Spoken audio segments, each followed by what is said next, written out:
Ang puso sa silid-aralan. Sa isang eskwelahan na puno ng mga pangarap at pag-ibig, may dalawang mag-aaral na pinagtagpo ng tadhana.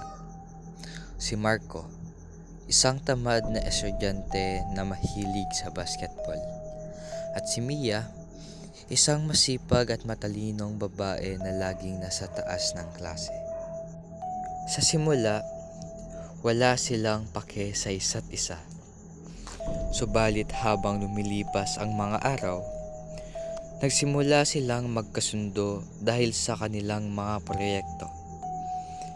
Sa tuwing nagkakasalubong sila sa hallway, hindi maiwasan ni Marco ang tumitig sa maganda at masiglang ngiti ni Mia.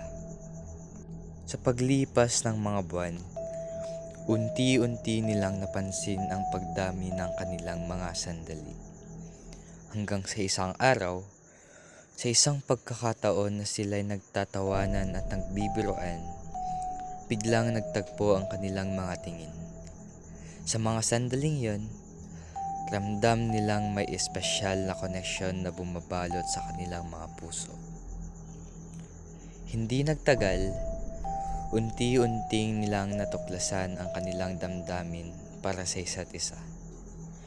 Sa ilalim ng akasya, doon sila unang umamin ng kanilang mga nararamdaman.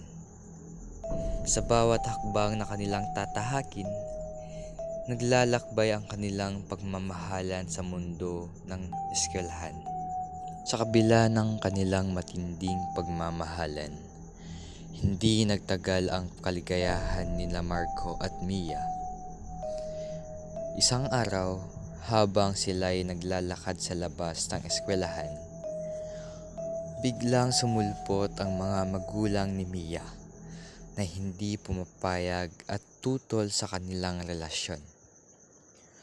Sa gitna ng matinding hidwaan, hindi inaasahang may dumaan na sasakyan na hindi na nila napansin dahil sa kanilang mga emosyon. Sa isang iglap, ang kanilang pag-ibig ay nauwi sa trahedya.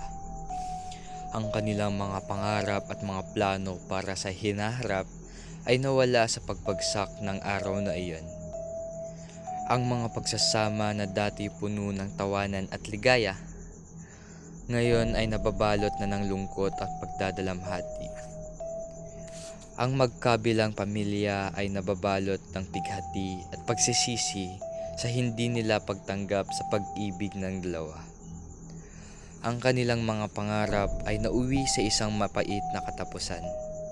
At sa kanilang pagkamatay, natapos din ang kwento ng pag-ibig sa loob ng silid-aralan. Subalit sa kabila ng lahat, mananatiling buhay ang alaala ng kanilang pagmamahalan sa puso ng bawat isa na naapektuhan ng kanilang kwento.